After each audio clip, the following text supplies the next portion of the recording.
नहीं करते। ठाकुर जी तो महाराज बहुत चटोरे हैं हमारे, सीधे चूल्हा से उतरे, सीधे उनके सामने पधराओ। कहां तक कहें, जगन्नाथपुरी में तो मुंह पे पट्टा बांध करके लोग भोजन बनाते हैं। क्यों? कि कहीं दाल की सुगंधी से, कहीं सब्जी की सुगंधी से बनाने वाली की जीभ में भी पानी आ गया तो भी ठाकुर जी भोग नहीं लगाएंगे। इतनी अप्रसता का भाव रखते हैं। जगन्नाथपुरी में भोग कैसे लगता है? ठाकुर जी के सन्मुख सारी हंडियां रख देंगे और जितने पेय पदार्थ हैं उनको इस तरीके से तिरछा करके रखेंगे कि श्री जगन्नाथ जी उसमें परिलक्षित हों, उनका प्रतिबिंब दिखाई दे। और फिर पुजारी ऊपर से आकर के झांक करके देखता है, यदि जगन्नाथ जी का प्रतिबिंब उसमें दिख रहा है तो ठाकुर जी भोग लगा रहे हैं, और प्रतिबिंब नहीं दिख रहा तो मतलब अभी ठाकुर जी भोग ही नहीं लगा रहे। इसलिए वहां के रसोइयाओं को सख्त आदेश है कि भैया मुंह को, नाक को, सबको, सारी इंद्रियों को छुपा करके भोजन बनाना। क्यों? क्योंकि यदि सुगंधी नाक में गई तो तुम्हारी जीभ में पानी आ जाएगा, तुमको खाने की इच्छा होगी, और यदि ये इच्छा ठाकुर जी से पहले तुमने प्रकट कर दी तो ठाकुर जी भोग नहीं लगाएंगे। अरे महाराज बड़े नखरे हैं ठाकुर जी के, बहुत चूजी हैं हमारे गोपाल जी। यशोदा मैया के भाव से रसोई घर की सामग्री लेते हैं कि मैया बनाती सबसे पहले मोए पवा, मेरे बाद सबन को दीजो। इस भाव से ठाकुर जी को दी जाती है। तो मैं दुकानों की मिठाई का भोग अपने ठाकुर जी को नहीं, कोई बहुत कहता है तो दूर से ठाकुर जी को दिखा देते हैं, लेकिन भोग नहीं लगाता। आपकी अपनी स्वेच्छा है, आप लगाओ। लेकिन कृष्णदास का स्वभाव भी ऐसा ही था।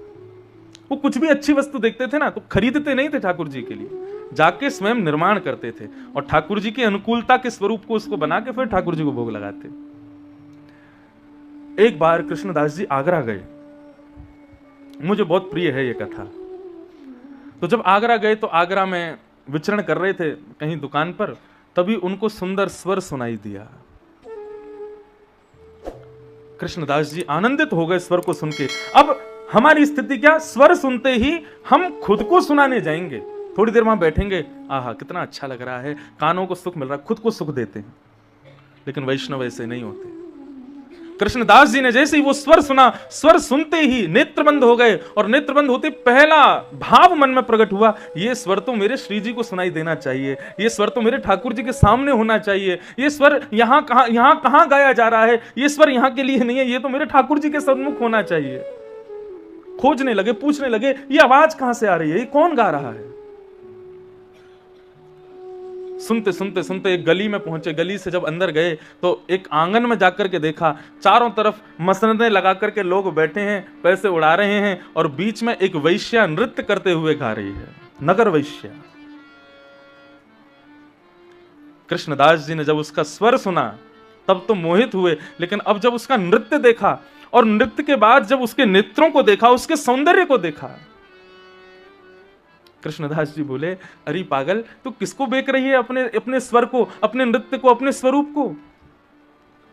अरे ये सब तो हमारे ठाकुर जी के लिए होना चाहिए। कृष्णदास जी थोड़ी देर खड़े रहे, खंबे से लगा करके उसके नृत्य को देखते रहे। जैसे ही उसका नृत्य शांत हुआ, लोग पैसे लुटाने लगे, सबको बीन करके ले जाने लगी, तभी कृष्णदास जी उसके सन्मुख गए। बहुत सुंदर गाती हो तुम, धन्यवाद। हमारे सेठ के सामने गाओगी? तुम्हारा सेठ कहां रहता है? बोले हमारा सेठ गोवर्धन में रहता है। अच्छा, कितना देगा पैसा?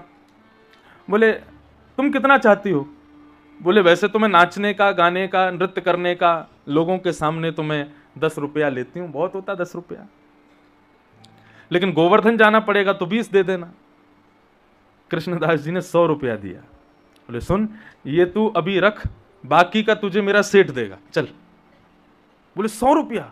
बोले हाँ। बोले ये तो अभी तू रख ले चलने का, बाकी का वो तुझे देंगे, माला माल कर देंगे, लेकिन हाँ ऐसा गाना, ऐसा नृत्य करना, ऐसा श्रृंगार करके जाना, हमारा सेठ प्रसन्न हो जाए। वैश्या के मन में भाव आने लगा, कोई सांसारी व्यक्ति होगा, ऐसा सेठ होगा, उसके सामने नाचूंगी, गाऊंगी, अपने तिरछे नेत्रों से उसको अपना बना लूंगी, इतने धन की वर्षा करेगा, वो सारा धन लेकर के चली जाऊंगी, जीवन में फिर कहीं नहीं नाचूंगी। उसके मन में भाव आने लगा, चलिए जल्दी चलिए। कृष्णदास जी उसको बैलगाड़ी में बैठा करके आगरा से गोवर्धन ले आए। गोवर्धन में जैसे ही गोवर्धन पर्वत के ऊपर गए, और श्रीनाथ जी जब गोवर्धन में विराजते थे तो श्रीनाथ जी के मंदिर में राजभोग के कपाट लगे थे, ठाकुर जी अभी भोग पा रहे थे। कृष्णदास जी ने जाकर के आंगन में बीच में खड़ा कर दिया उस वैश्या को, और बोले अभी हमारे सेठ भोजन कर रहे हैं, जैसे भोजन हो जाएगा पर्दा खुलेगा, तो पर्दा खुलते ही तुम नाचने लग जाना, और ऐसा गाना कि वो रीझ जाए तुम पे। बार बार दर्पण में देखे खुद को, कभी आंखों के काजल को संभाले, कभी कभी अपने गहनों को संभाले, कभी केशों को संभाले कि आज मुझे ऐसा गाना है, ऐसा प्रस्तुत करना है स्वयं को कि वो रीझ जाए। कृष्णदास जी दूर खड़े हैं और प्रार्थना कर रहे हैं, नाथ आज कृपा करो इस पर। जैसे ही कपाट खुले हैं और कपाट खुलते ही देखा एक उर्द बाहु, दूसरी भुजा कमर पर, नेत्र नीचे हैं, सुंदर मालाएं पहनी हैं, ऐसी रूप छवि प्रकट हो रही है सामने से महाराज। उस वैश्या ने जैसे ही नेत्र खोल करके देखा, कितना समय व्यतीत हो गया, वो खड़ी रही, शरीर कंपायमान होने लगा, होठ कांप रहे हैं, स्वर कहना चाहती है, निकल नहीं रहे, नेत्रों से आंसुओं की धाराएं गिर रही हैं। कृष्णदास जी गए, गाओ, तुम तो बहुत अच्छा गाती हो ना, बहुत अच्छा नृत्य करती हो, क्या हुआ, गाओ। बोले आपने मुझसे झूठ क्यों बोला, या आप मुझे किसके सामने ले आए हो? मैंने ऐसा सुंदर स्वरूप, ऐसा सुंदर भाव, ऐसा सुंदर श्रृंगार मैंने कभी नहीं देखा। वास्तव में आज मेरा मन कहता है कि मैंने अपने स्वर को, अपने यौवन को, अपने सौंदर्य को, संसार को बेच दिया। अब मैं इनको नहीं दे सकती, ये उच्छिष्ट हो चुका है, झूठा हो चुका है सब कुछ जो भी मेरे पास है, मैं कैसे दूं इनको? मेरे मन का भाव है कृष्णदास जी, ये शरीर अब झूठा हो चुका है, मैं इससे इनकी सेवा नहीं कर सकती, लेकिन मेरी आत्मा पवित्र है। ऐसा कुछ सुना दीजिए मुझे कि मैं अभी इसी वक्त अब यहां से वापस नहीं जाना चाहती, इसी क्षण अपने इस देह का त्याग कर दूं और अपनी आत्मा, पवित्र आत्मा से जाकर के इस श्याम सुंदर को अपने हृदय से लगा लूं। अब मुझे नहीं जीना। तब उस वैश्या के भाव को, वैश्या के बगल में खड़े होकर के कृष्णदास जी गाते हैं ठाकुर जी के सन्मुख, मेरा सबसे प्रिय भाव है, मुझे बहुत प्रिय है। फिर बताया स्त्री धर्म, स्त्रियों का धर्म क्या है। तब कहते हैं, भर्तु शुश्रूषणम स्त्रीणाम परो धर्मो यमायया तद्बंधुनाम च कल्याणम प्रजानाम चानुपोषणम। एक ही धर्म एक ही व्रत नेमा, काया वचन मन पति पद प्रेमा। ये स्त्री का धर्म है, लेकिन इसका मतलब ये नहीं केवल पति सर्वस्व है। भगवान कहते हैं मैंने पुरुषों को केवल एक कुल के उद्धार के लिए बनाया है, लेकिन मैंने माताओं को दो कुल के उद्धार के लिए बनाया। जब तक विवाह ना हो तब तक पिता के कुल का उद्धार करे, और विवाह होते ही अपने पति के कुल का उद्धार करे। इसलिए उसको चाहिए दोनों कुलों का उद्धार करे, तब उसका स्त्री धर्म निर्वहित होगा, नहीं तो नहीं होगा। भगवान ने दो कुल के उद्धार के लिए भेजा है। और कुल का उद्धार मतलब आजकल थोड़ी विचित्र हो गई है भावना, मैं, मेरा पति, मेरे बच्चे, बस, और कोई नहीं। ऐसा नहीं है। तद बंधुनाम च कल्याणम स्पष्ट लिखा है। पति को पूजे, जेठ जेठानी को गाली देवे, देवर को उठा के फेंक दे, सास ससुर को पूछे ही ना, ये स्त्री धर्म नहीं है। स्त्री धर्म का मतलब है मेरे पति के समस्त परिवारी जनों का कल्याण का दायित्व मेरा है, कल्याण का दायित्व है। उनका कल्याण कैसे हो, उनका हित कैसे हो, उनका भला कैसे हो, ये जिम्मेवारी है मेरी, उसका कार्य करे। तद्बंधुनाम च कल्याणम, स्त्री धर्म बताया। और अंत में भागवत धर्म बताया। तो भागवत धर्म क्या है? कायेन वाचा मनसेन्द्रियैर्वा बुद्ध्यात्मना भानुषित स्वभावात् करोमि यत् यत् सकलं परस्मै नारायणायेति समर्पयेत्। जो कुछ भी करो अपनी काया से, वचन से, मन से, बुद्धि से, इंद्रियों से, सब कुछ हरि को समर्पित करना, यही भागवत धर्म है। नरसिंह मेहता के बेटा का ब्याह था, तो जिससे बेटा का ब्याह होने वाला था वो बहुत बड़ा सेठ था। तो जब ब्याह संबंध पक्के हो जाते हैं ना, तो दो चार लोग ऐसे भी आते हैं कि एक दूसरे की वहां बुराई बताने वाले, अरे तुमने कहां संबंध कर दिया, उसके बारे में तो ऐसा ऐसा सुना मैंने, अरे तुम कहां ले जा रहे हो अपनी बेटी को, तुम कहां बेटा को भेज रहे हो, वो लड़की तो ऐसी है। ऐसे दो चार लोग आते हैं बीच में ऐसे। तो ऐसे ही नरसिंह मेहता जी के दुष्प्रचार करने वाला पहुंच गया।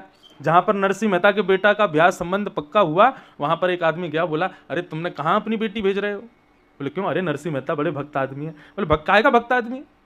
एक समय का भोजन करता है, फिर उसके यहां भोजन करने के लिए सामग्री नहीं होती। सब लोग इधर देखो, इधर देखो, कथा श्रवण करो। माता जी आप उठ के खड़ी हो गई बहुत देर से, या तो बैठ जाएं या पीछे चले जाएं, श्रवण करो। तो नरसिंह मेहता जहां पर उनके बेटे का ब्याह होना था वहां जाकर के किसी ने कहा, बोले नरसिंह मेहता कोई अच्छा आदमी थोड़ी ही है, उसके यहाँ तो एक समय की रोटी बनती है पर दूसरे दिन भोजन नहीं होता, इतना दीनहीन सा व्यक्ति, कहां अपनी बेटी भेज रहे हो? बेटी सदैव अपने से ऊंचे कुल में भेजनी चाहिए। आकर के और महाराज सुनाने लगे। तो वो भी भला आदमी था, उसने कहा अब मैं मना कैसे करूं? नरसिंह मेहता ने सब व्यवस्था कर ली होंगी, सब पक्की हो गई बातचीत, अब मना करना अच्छा नहीं लगता। तो बोले एक काम हो सकता है। बोले क्या? तुम एक पत्र लिख करके भेजो और उस पत्र में यह लिख करके भेजो कि मेरी बेटी की आने वाली जो बारात हो जिसमें आपका बेटा आवे, वो बारात ऐसी होनी चाहिए। वो कैसी होनी चाहिए? बोले इतना लिखना कि नरसिंह मेहता देखते ही बोले कि भाई मैं नहीं कर सकता इतनी व्यवस्था, इतने हाथी, इतने घोड़ा, इतने बैंड बाजे, इतने लोग, इतने स्वापा वाले, इतने ये, इतने वो। महाराज पूरा खर्रा लंबा चौड़ा बना करके, पूरा लिख करके और पत्र बना करके बाहर जय श्री कृष्ण लिख करके भेज दिया नरसिंह मेहता के यहाँ। भागवत धर्म किसे कहते हैं वो बता रहा हूं। नरसिंह मेहता के यहाँ जैसी डाकिया पहुंचा, बोले मेहता जी आपका एक पत्र आया है। बोले कहाँ है दिखाओ। तो जैसी पत्र देखा तो पत्र पर ऊपर लिखा था जय श्री कृष्ण। तो हंसने लगे, बोले पागल, मेरा नहीं है, ये तो ठाकुर जी का है, दूसरों का पत्र नहीं पढ़ना चाहिए। और नरसिंह मेहता लेके गए, बोले लाल जी किसी ने आपके नाम से पत्र भेजा है जय श्री कृष्ण लिख करके, अब मैं तो पत्र दूसरा का पढ़ता नहीं हूं, पढ़ लेना आप। और ठाकुर जी के पास धर के चले गए। ठाकुर जी वहीं सोचा अरे मेहता पढ़ तो ले उसमें क्या लिखा है। लेकिन नरसिंह मेहता का विश्वास प्रबल है, कितना अकिंचन भाव। जय श्री कृष्ण देख करके बोले ठाकुर जी की वस्तु है, मैं तो देखूंगा भी नहीं। और धर आए वहीं पे। और महाराज वहां लड़की वाले इंतजार कर रहे हैं कि पत्र आवे, रिटर्न में कुछ लिखें कि भैया मैं नहीं कर पाऊंगा आदि आदि। अब तो शादी की तिथि बिल्कुल समीप आ गई और नरसिंह मेहता के यहाँ से कोई पत्र नहीं आया। तो उन्होंने भी सोचा, बोले मेहता जी ने व्यवस्था कर ही ली होगी, शादी होने की, चलो व्यवस्था करो। पूरे मंडप सजाए, पूरी सब व्यवस्थाएं हुई। अब मेहता जी 4 बाराती, 2 नंगाड़े वाले और एक मरी गिरी सी घोड़ी, और इस पे अपने बेटा को बिठा के दुल्हा बना के लेके जा रहे अपनी बारात। ठाकुर जी भीतर से मंदिर में से देख रहे हैं, बोले मेहता मरेगा तू आज। जैसे मेहता जी जाने लगे नृत्य करते हुए, ठाकुर जी के मन का भाव, बोले कि उसने पत्र देखा ही नहीं, मुझे दे दिया, इसका मतलब जिम्मेवारी अब मेरी है कि जितनी सामग्री लिखी है वो सब पहुंचनी चाहिए। इतने में नरसिंह मेहता देखते हैं एक गली में से कोई नंगाड़ा बजाता हुआ आ रहा है, एक गली में से कोई हाथी पर चढ़ता हुआ आ रहा है, कहीं से घोड़ों की फौज आ रही है। महाराज देखते ही देखते किलोमीटरों लंबी बारात हो गई नरसिंह मेहता की। मेहता जी बोले ये सब मेरे लाला की मित्र मंडली होगी। आगे पीछे जहां देखें तो लोग नाच रहे हैं, गा रहे हैं, ढोल बजा रहे हैं, उत्सव मना रहे हैं, और कोई घोड़े पे चढ़ के नाच रहा है, कोई ऊंट पे चढ़ के नाच रहा है, आगे हाथियों की फौज चल रही है। मेहता जी बोले बढ़िया भैया, ऐसी सुंदर बारात चले, लेके चलो। और वहां हल्ला मच गया। बोले अरे आपकी बेटी की होने वाली पति की बारात तो देखो एक बार। बोले कहां है दिखाओ। बोले यहां से नहीं, पहाड़ी पर चढ़ के चलो, वहां से दिखेगी। पहाड़ी पर जाकर के देखा, दूरबीन लगा करके, तो महाराज किलोमीटरों दूर तक महाराज लोग नाच रहे हैं, गा रहे हैं, आनंद मना रहे हैं, उत्सव मना रहे हैं, ढोल नगाड़े बज रहे हैं। और सबको देखते देखते दूरबीन थोड़ी आगे की तरफ की तो सबसे आगे क्या देखा? 2 हाथी हैं और एक हाथी पर बलभद्र, दूसरे हाथी पर स्वयं श्याम सुंदर नरसिंह मेहता के लड़के की बारात लेकर के जा रहे हैं। ये है भागवत धर्म। मैंने कल भी कहा था, आलसी होना नहीं, लेकिन अपनी जिम्मेवारी अपने ऊपर मत रखो, ठाकुर जी को सौंपो, जो करेंगे सब मंगल होगा। और यदि कुछ ऐसा हुआ जो आपने नहीं विचार किया था तो उसको भी यही सोचना, ठाकुर जी ने शायद ये इसलिए ऐसा किया, शायद इसी में मेरा मंगल होगा। ये भागवत धर्म है। कायेन वाचा मनसेन्द्रियैर्वा बुद्ध्यात्मना भा नुषितस्व भावात् करोमि यत् यत् सकलम परस्मै नारायणायेति समर्पयामि। सब कुछ नारायण को समर्पित करो। ये भागवत धर्म।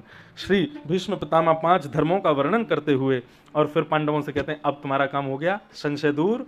बोले हाँ, अब तुम जाओ, चलो मुझे मेरा काम करने दो। दूर खड़े ठाकुर जी से बोले आओ, अब आप आओ सामने।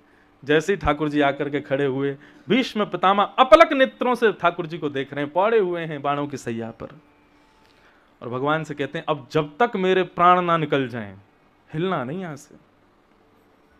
तो भगवान का चेहरा मुरझा गया। बोले इसको इच्छा मृत्यु का वरदान है, अब इसका मन कर जाए मैं 10 साल मरूं ही नहीं तो मैं यहीं खड़ा रहूंगा।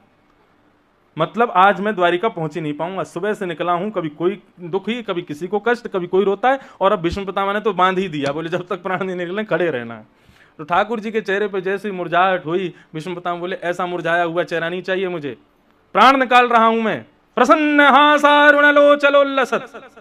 आपके दोनों गाल ऐसे चमकने चाहिए जैसे गुलाब जामुन। प्रसन्न हो जाइए और मैं आपके मुखमंडल को देख करके अपने प्राण त्यागूंगा। ऐसी मृत्यु हो जहां भगवान भी तुम्हारे वश में होकर के खड़े रहे सामने। क्या इच्छा रखनी कि मेरा पुत्र सामने हो, पुत्री सामने, जीवन भर उन्हीं को तो देखा है, जीवन भर उस परिवार को, उस धन को ही तो हृदय से लगा करके रहे हैं। अंत काल हो तो ऐसा हो कि श्री राधा रमन लाल सामने खड़े हों, किशोरी जी बगल में खड़ी हों, अष्ट सखा पीछे खड़े हों, श्री गोवर्धन नाथ का दिव्य पर्वत दिख रहा हो, यमुना का पुलिन हो, मयूरों की कुहुक सुनाई दे रही हो, संत जन कीर्तन कर रहे हों, विचरण कर रहे हों, श्याम सुंदर मधुर मधुर वंशी का नाद कर रहे हों, हम उसी परिकर में विचरण करते हुए अपने प्राणों को त्यागते हुए ठाकुर जी के साथ उस सघन कुंज में प्रवेश कर जाएं, ऐसा भाव हो। भीष्म पितामह। अब इस स्तुति का इतना सुंदर अर्थ मैंने पूरी नहीं गाई है, थोड़े से 2-4 श्लोक गाए हैं केवल। इतने अद्भुत भाव हैं ठाकुर जी के प्रति, 2-3 श्लोक गा के फिर हम आगे चलते हैं। क्या कह रहे हैं भीष्म पितामह? बंधुओं देखो, कथा लगभग लोगों को शायद हो सकता है पता भी हो, लेकिन इन स्तुतियों के भाव जो है ना वो अद्भुत है। ये समझने योग्य हैं, ये जीवन उतारने योग्य हैं और अपनी वैष्णव भक्ति में करने योग्य हैं। ये पॉइंट्स हैं जो यहां पर हमारे पूर्वज वैष्णवों ने किए हैं, हमको ये करने चाहिए। भीष्म पितामह क्या कह रहे हैं भगवान से? इतिमति रूपकल्पिता तृष्णा भगवत सात्वत पुंगवे विभुम्ने। ये प्रभु, इति शब्द का प्रयोग संस्कृत में तब किया जाता है जब अपने वाक्य को हम विराम देते हैं, इति कहते हैं। लेकिन भीष्म पितामह की स्तुति कितनी वर्सेटाइल है, प्रारंभ ही इति से हो रही है। इति भीष्म पितामह कहते हैं मानो इति शब्द कहते ही उन्होंने संसार को उसी समय खत्म कर दिया। बोले नाथ, अब मेरे जीवन का अंत हुआ। अब तक मैं अपने जीवन का एक नाटक कर रहा था, कौरवों के पक्ष का था, मैं आप लोगों का काका बना घूम रहा था, पितामह के नाम से जाना जा रहा था और आदि आदि भाव से उन सब चीजों की अब इति, अब जो मैं कह रहा हूं ये मेरा वैष्णव भाव है। मति रूप कल्पिता तृष्णा भगवत सात्वत पुंगवे विभुम्ने। नाथ,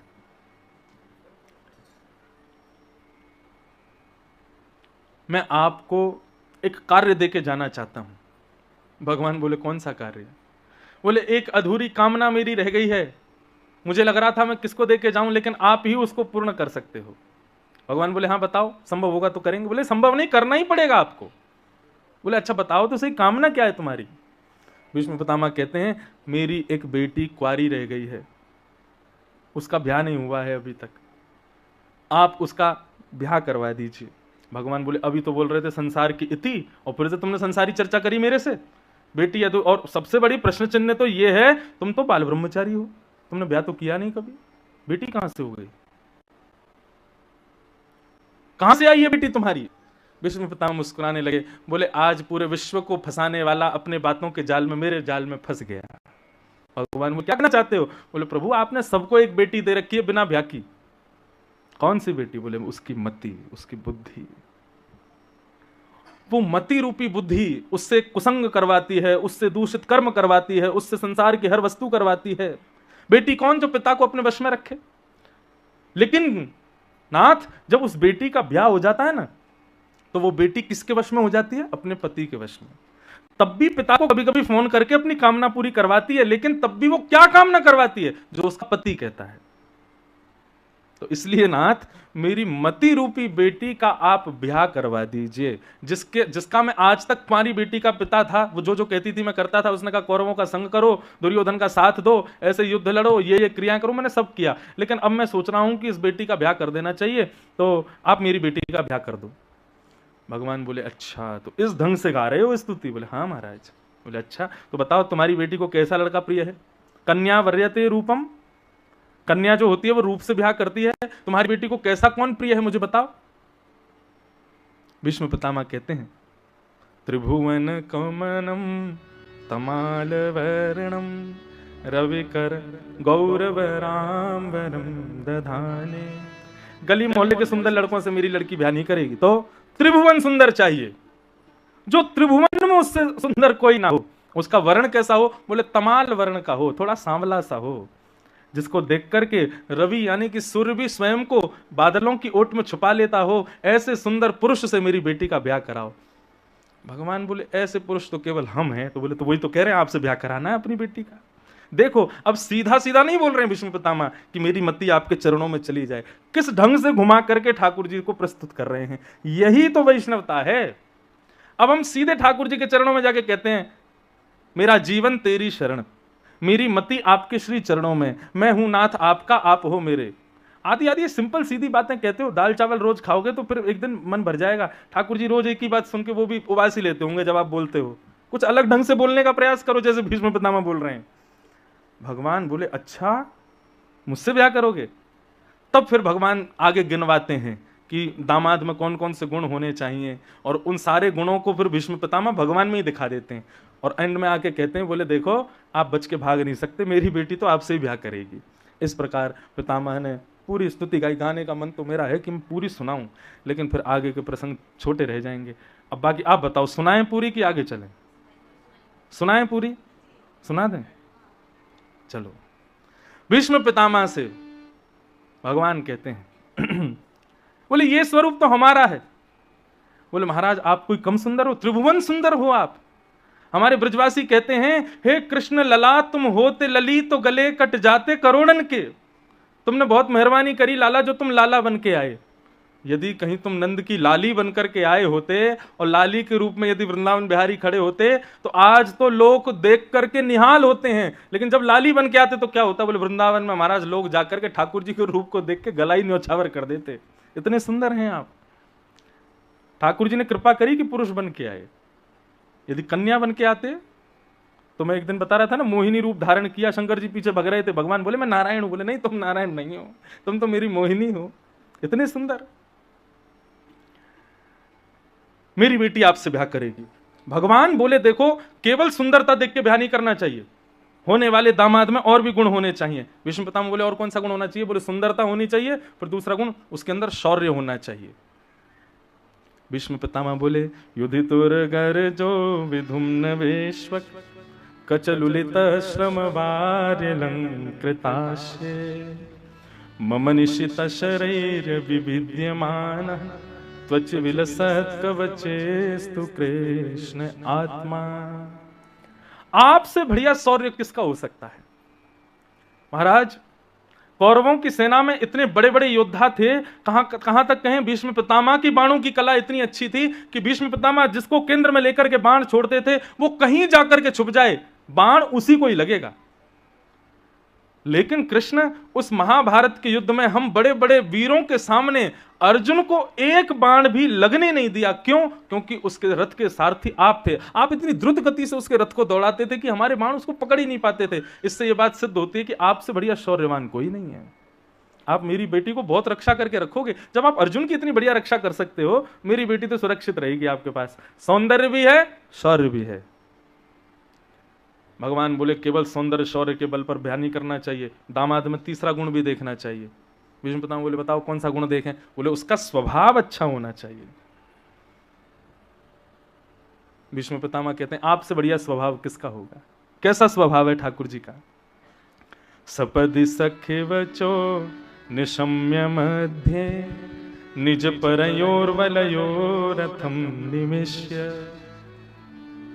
मालिक अपने नौकर से कहे कि चलो गाड़ी साफ करके निकालो मुझे जाना है, तो समझ में आता है। लेकिन नौकर कहे मालिक जी गाड़ी साफ करके निकालो जाना है, सुनने में अटपटा लगता है ना। लेकिन बोले महाभारत में यही हुआ था।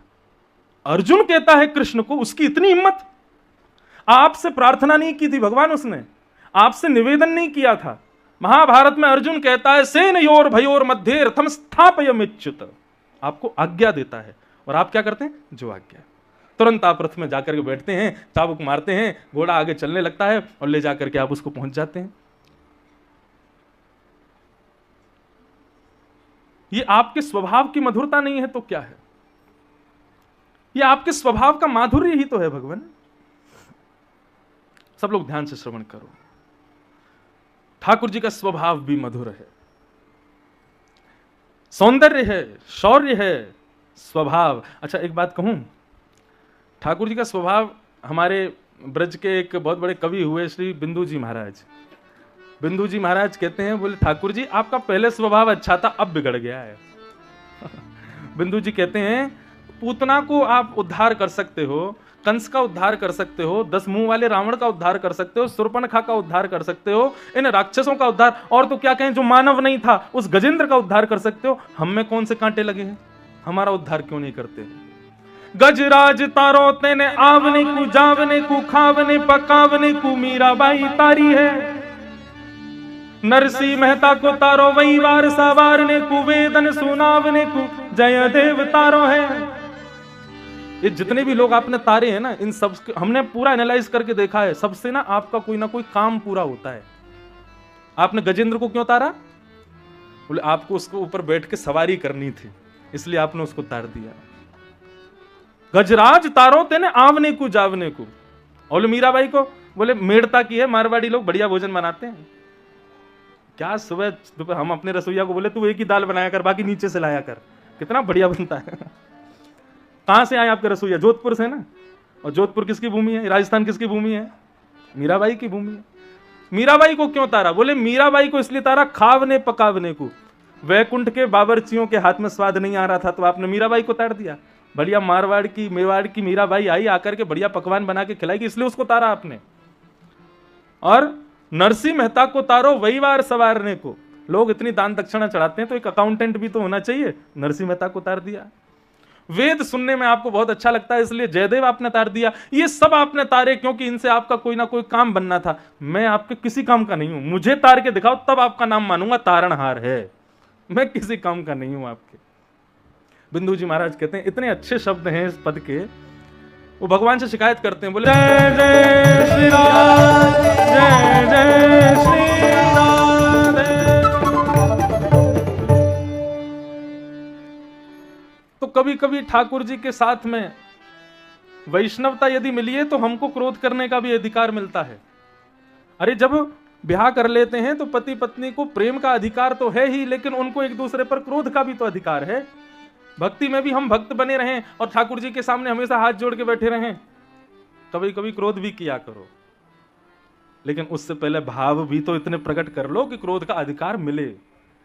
जबरदस्ती आज शाम को जाके डंडा लेके बैठ जाओ ठाकुर जी के सामने करो कृपा हम पे, गुस्सा करेंगे। क्रोध करना नहीं पड़ता, जिससे प्रेम होता है, जिसके प्रति भाव होता है, क्रोध अपने आप होता है।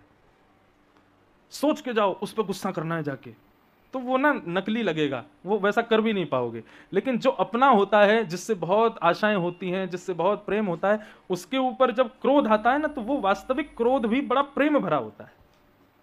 एक मैया ठाकुर जी का सेवा करती थी, चतुर्भुज रूप क्या, तो एक दिन क्या हुआ कि उस मैया का पांव फिसल गया, पेट टूट गया। बालक उसको वैद्य के पास ले गए, वैद्य उस पर मल्लम लगाने लगा तो वैद्य को बोली तू छूना मत। वैद्य बोला क्यों? जिसने तोड़ा वही सही करेगा। बोले किसने तोड़ा? बोले मेरे चतुर्भुज नारायण ने तोड़ा है, वही ठीक करेगा इसको, तू मत छूना। बच्चे बोले ये तो ऐसी बोलती रहती, बुढ़ापा है इनका, ठीक कर दो इनको। तो पलस्तर वलस्तर लगा दिया। बोले मैया 1 महीना बाद उतरेगा। बोले 1 महीना? शाम तू कल देखियो दौड़ूंगी मैं रोड पे, ठीक करेगा, वही ठीक करेगा रात रात में। अब बुढ़ापे में बोले ऐसी बोलती हैं, ले जा। ले गए तो बच्चों से बोली मेरे को मंदिर में छोड़ के आओ ठाकुर जी के सामने। बोले अम्मा अब आराम करो, पाँव टूट गया। बोले छोड़ के आओ उसके सामने। जैसे सामने ले गए, बैठा दिया कुर्सी पे, बोले किबाड़ बंद करके जाओ सब लोग। सब चले गए तो ठाकुर जी से बोली क्या कमी छोड़ी तुम्हारी सेवा में? नए नए इत्र तुमको लगाती हूँ, तुम्हारे लिए पोशाक वृंदावन से मंगवा के तुमको धराती हूँ, 56 भोग बना करके भोग लगाती हूँ, तुम कुछ भी अनहोनी मेरे साथ करो, मेरे परिवार के साथ करो, कभी शिकायत नहीं करती हूँ, सब कुछ तुम्हारी व्यवस्था बड़े व्यवस्थित ढंग से करती हूँ, किसी को स्पर्श नहीं करने देती, किसी को रसोई घर में जाने नहीं देती, हर चीज का इतना ध्यान रखती हूँ, और आज मेरा पाँव तोड़ दिया। क्यों तोड़ा? ठाकुर जी तो खड़े हैं, चतुर्भुज रूप है, अब नहीं बोल रहे, नहीं निकल रहे स्वर। ठीक है तो मैं भी देखूं तुम कितने बड़े देवता हो। पत्थर उठा के लाई, बोले या तो मेरा पाँव ठीक करो नहीं तुम्हारा पाँव तोड़ दूंगी। और जैसे ही ठाकुर जी पर ऐसे पत्थर उठा के आक्रोशित हुई, थोड़ी क्रोधित हुई, इतने में ही उस मैया ने क्या देखा कि कुर्सी से उठ के वो चलने लगी, उसका पाँव ठीक हो गया, ठाकुर जी ने उसको स्वस्थ कर दिया। लेकिन इसका भाव ये नहीं है कि वह अधिकार यहां बैठे हम सबको भी मिल गया होगा, मिलेगा, लेकिन पहले प्रेम में इन्वेस्ट तो करो। आपका इन्वेस्टमेंट तो 0 है अभी, और चाहते हो सीधे भगवान पे लाठी चलाना। नहीं, प्रेम जब अनंत हो जाता है ना तो फिर क्रोध करना नहीं पड़ता, अपने आप होता है। और वो क्रोध भी क्रोध नहीं होता ठाकुर जी के प्रति, वह भी प्रीति के भाव से होता है। तो हम किस लिए ये बात कर रहे थे? भगवान बोले कि भाई दामाद का स्वभाव अच्छा होना चाहिए, तब उससे अपनी बेटी का ब्याह करना चाहिए। तुम्हारी बेटी मति जिससे ब्याह करने वाली है उसका स्वभाव मधुर है कि नहीं? भीष्म पितामह बोले आप जैसा स्वभाव किसका होगा? बोले सपदि सखी वचो निशम्य मध्य निज परयोर वलयोर रथम निमेश्य। रथ को लेके पहुंच गए अर्जुन के, जबकि वो आपका दास है, आप उसकी आज्ञा मान रहे थे। ये तो वही कर सकता है जिसका स्वभाव अच्छा हो। भगवान बोले सौंदर्य देख लिया, शौर्य देख लिया, स्वभाव देख लिया, लेकिन दामाद समझदार नहीं हो तो समझदारी भी होनी चाहिए। भीष्म पितामह बोले आपसे बढ़िया समझदार कौन है? क्यों? बोले व्यवहित प्रतना मुखम निरीक्ष्य स्वजन बधात्विमुखस्य दोष बुद्ध्या। अर्जुन को भरी महाभारत के युद्ध के मध्य में जब उसने अस्त्र शस्त्र छोड़ दिए थे, तब आप खड़े होकर के उसको ज्ञान उपदेश करते हैं, और ऐसा ज्ञान उपदेश करते हैं कि जिसको श्रवण के बाद वो उठाता है धनुष, प्रत्यंचा चढ़ाता है और सीधा बाण चला करके युद्ध प्रारंभ कर देता है। ये कोई समझदार व्यक्ति ही कर सकता है, जिसने हाथ खड़े कर दिए, जिसने सब कुछ त्याग दिया कि अब मैं कुछ नहीं कर सकता, पूर्ण रूपेण सरेंडर हो गया था अर्जुन। लेकिन आपने ना जाने कौन सा मंत्र उसको सुनाया था जिसको सुनकर के वो युद्ध करने लग गया। इससे ये बात सिद्ध होती है कि आप समझदार हो, बच के नहीं भागोगे। आप सुंदर हो, शौर्यवान हो, स्वभाव भी मधुर है, समझदारी भी है। और बताइए दामाद में और क्या चाहिए? बोले दामाद प्रेमी होना चाहिए। कल को फैमिली गैदरिंग हो तो पाँव वाँव छुए सबके, ये बुआ जी हैं, फूफा जी हैं, ये चाचा जी हैं, सबको मिले जुले, ऐसा प्रेमी भी तो होना चाहिए। भीष्म पितामह बोले आपसे बड़ा प्रेमी भी कोई नहीं है। कैसे? स्वनिगममपहाय मत प्रतिज्ञा मृत मधुकर तुम वप्लुतो रथस्थः। मेरी प्रतिज्ञा को पूरी करने के लिए आपने अपनी प्रतिज्ञा तोड़ी थी। भगवान महाभारत में आपने वचन लिया था कि मैं शस्त्र नहीं उठाऊंगा, पर जब यह बात मुझे पता चली, दुर्योधन ने आकर के बताया कि भगवान ने कहा है वे शस्त्र नहीं उठाएंगे, तब मैंने भी प्रतिज्ञा ले ली। वासुदेव कर चक्र न धरहि तो तुमको मुख न दिखाऊं, लाजत है मेरी गंगा जननी में शंतनु सुत न कहाऊं। यदि महाभारत युद्ध के मध्य में वासुदेव कृष्ण ने शस्त्र धारण नहीं किया तो मैं शंतनु का बेटा नहीं, गंगा का बेटा नहीं। यदि मेरी मृत्यु होगी तो अपना मुख उल्टा करके मरूंगा, किसी को मुख नहीं दिखाऊंगा। भीष्म पितामह ने प्रतिज्ञा कर ली। ठाकुर जी आज भीष्म पितामह सुना रहे हैं भगवान को आप प्रेमी कैसे?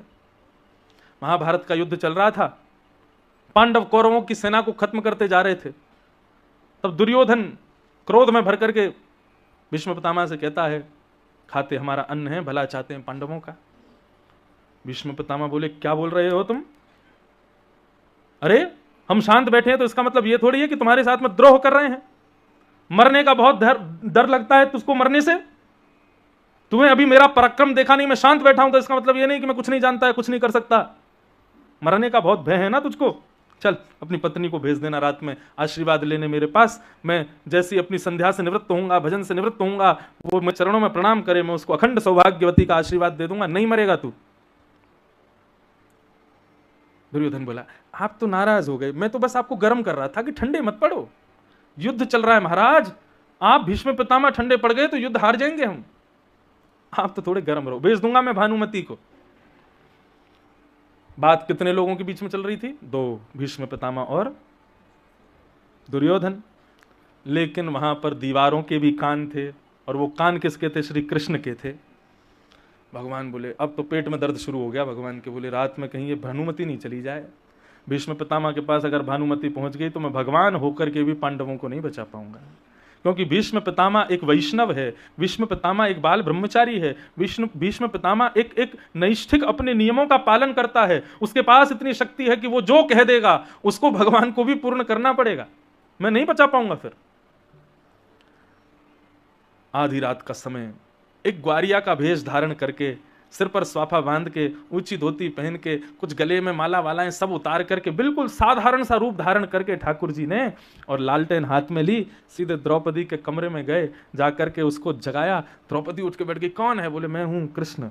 बोले पता तो चल नहीं रहा। बोले इसीलिए तो रूप बदलाया थी, पता नहीं चले मैं कौन हूं। तेरे को लग गया ना पता? बोले हाँ चल अब जल्दी चल, भीष्म पितामह के पास जाना आशीर्वाद लेने। द्रौपदी बोली सुबह चले जाएंगे। बोले सुबह तक सोती रहेगी तो तेरा भाग्य भी चला जाएगा, अभी चल मेरे साथ। भानुमति पहुंचे, उससे पहले पहुंचना है हमको। भगवान लेकर के गए द्रौपदी को, बोले घूंघट घूंघट नीचे कर ले, बिल्कुल मुंह छुपा के जाइयो, और सुन भीतर जाके बैठ जाना, कुछ मत करना, केवल पितामह को प्रणाम करना, वो आशीर्वाद दें, चुप बाहर आ जाना और आके सो जाना, कुछ बोलना नहीं है, मौन व्रत है तेरा, ये गांठ बांध ले। बोले उन्होंने पूछा किसके साथ आई है, तो फिर क्या बोलूंगी? बोले कुछ भी बोल देना नौकर आया है मेरे साथ, हमारा ग्वारिया है, गायों का दूध वूध काटता है, वही आया है, ऐसा बोल देना। द्रौपदी बोली ठीक है। अब द्रौपदी घूंघट करके भीतर गई, भीष्म पितामह बैठे थे, जाकर के उनको प्रणाम किया। प्रणाम करके भीष्म पितामह को घूंघट करके बैठी द्रौपदी। कृष्ण भारी बैठे थे वृक्ष के नीचे। आधी रात का समय, भीष्म पितामह की माला पूर्ण हुई, नेत्रों से लगाई, ठाकुर जी को वंदन किया, अपनी संध्या के क्रम को पूर्ण करके नेत्र खोल के देखा तो सामने द्रौपदी बैठी है, लेकिन उनको लगा ये भानुमति है, दुर्योधन की पत्नी। उठ करके गए, हाथ में जल लिया, अपने संपूर्ण जीवन के ब्रह्मचर्यत्व का, अपने संपूर्ण जीवन की संध्या वंदन का फल अभिमंत्रित करते हुए द्रौपदी के सिर पर दोनों वरद हस्त रखते हैं और कहते हैं अखंड सौभाग्यवती भव, तुम्हारा सौभाग्य अजर हो जाए, उसको कोई मार ना पाए। द्रौपदी बोली ये इन्होंने क्या बोल दिया?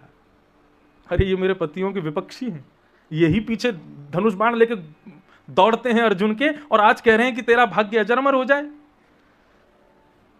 तो फिर इनको इनका दायित्व समझा दूं, कल से इन्हीं की जिम्मेवारी है पांचों की रक्षा करना, बता तो दूं। इतने में घूंघट उसने उठाया और कहा पितामह फिर याद रहे, पांचों की जान की जिम्मेवारी आपकी, पांचों में से एक का भी बाल बांका नहीं होना चाहिए। अभी अभी आपने मुझे आशीर्वाद दिया अखंड सौभाग्यवती भव, यदि किसी को खरोंच भी आई तो आपसे उत्तर मांगूंगी मैं।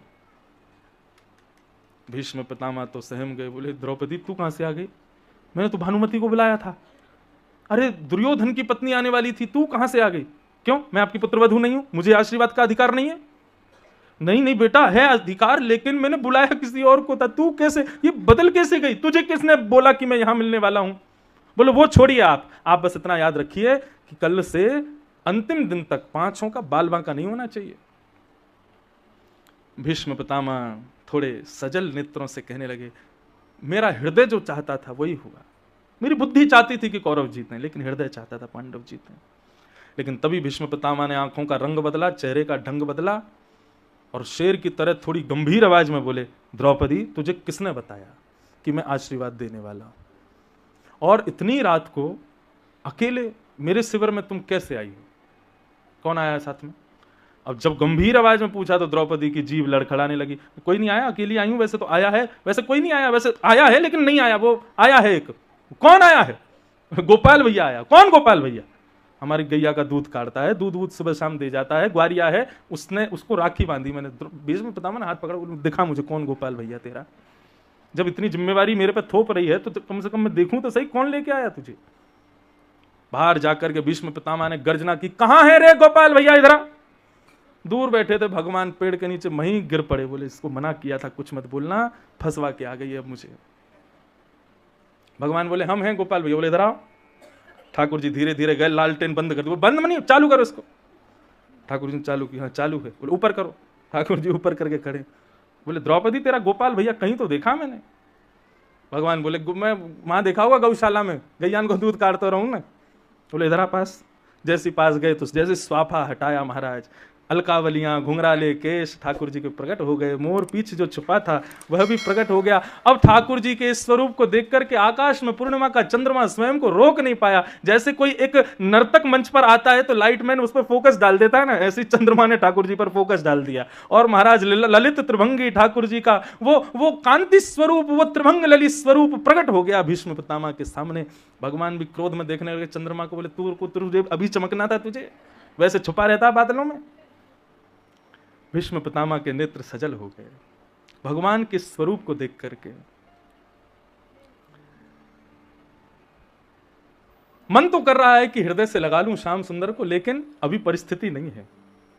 भीष्म पितामह बोले मरकट बंधु, माखन चोर, उद्यमी, सारे उल्टे काम करता है, इतना बड़ा हो गया अभी भी उधम छोड़ता नहीं। अरे मेरी दुर्योधन से बात हो रही थी कि भानुमति को भेजना, तुझको कैसे पता? तेने इसको कैसे भेजा? भगवान बोले हम बचपन से गाते आ रहे हैं, बोलते आ रहे हैं सबको कि हम जय जय हैं, हम भगवान हैं, लेकिन आप लोग मानते ही नहीं हो कि मैं भगवान। भीष्म पितामह ने तुरंत द्रौपदी को कहा, द्रौपदी जिम्मेवारी मैं तेरे पतियों की अब इसको देता हूं। मैंने वरदान दिया है तुझे अखंड सौभाग्यवती भव का, लेकिन मैं उस जिम्मेवारी को इसको प्रदान करता हूं कि अब मैं कल से देखता हूं ये पांचों की रक्षा कैसे करेगा। और कृष्ण बता देना पांडवों का, कल से महाभारत का नेतृत्व भीष्म पितामह करेगा, सबसे आगे मेरा रथ होगा और देखता हूं कैसे बचाते हो तुम। द्रौपदी कुछ हो जाए, खरोंच भी आ जाए तो तुमने कहा ना मुझसे पूछोगे, मुझसे नहीं पूछना, मैंने जिम्मेवारी इसके सिर डाल दी है, अब इससे पूछना जा करके। और अगले दिन सूर्य उदय हुआ, भगवान घबरा गए रात में, द्रौपदी को पहले डांटते फटकारते लाए, तो क्यों बोली भीतर जाके? बोले मैं तो इसलिए बोली ताकि जिम्मेवारी उनको, बोले अब हो गई मेरी जिम्मेवारी, अब कर ले तू, मैं तो जानता हूं वो क्यों कर रहे हैं ऐसा, क्योंकि मैंने प्रतिज्ञा ली है शस्त्र नहीं उठाऊंगा। दूसरे दिन जैसे ही सूर्य उदय हुआ, महाभारत का युद्ध प्रारंभ हुआ, सबसे आगे रथ खड़ा है भीष्म पितामह का। और भीष्म पितामह मानो आज जैसे कितने अनंत सूर्यों का तेज अपने भीतर लेकर के बैठे हैं। जैसे ही शंखनाद हुआ और युद्ध प्रारंभ होने वाला था, भीष्म पितामह ने प्रत्यंचा चढ़ा करके धनुष को अभिमंत्रित करते हुए आकाश में छोड़ा, एक में से अनेक धनुष निकले। जितनी सेना पांडवों ने कौरवों की पिछले 10 दिन में खत्म की थी, उतनी सेना को चंद मिनटों में भीष्म पितामह ने खत्म कर दिया पांडवों की। भीष्म पितामह तो बैठे थे, आनंद कर रहे थे, लड़ थोड़ी रहे थे, लड़ाई तो शुरू की उन्होंने। और सबको मारते हुए जब खौफ बन गया पांडवों में, आपस में भाई भाई मिलते हैं, भागते हैं, भागो पितामह भीष्म आया, ऐसी भगदड़ मची पांडवों में, पूरी सेना इतर वितर अस्त व्यस्त हो गई।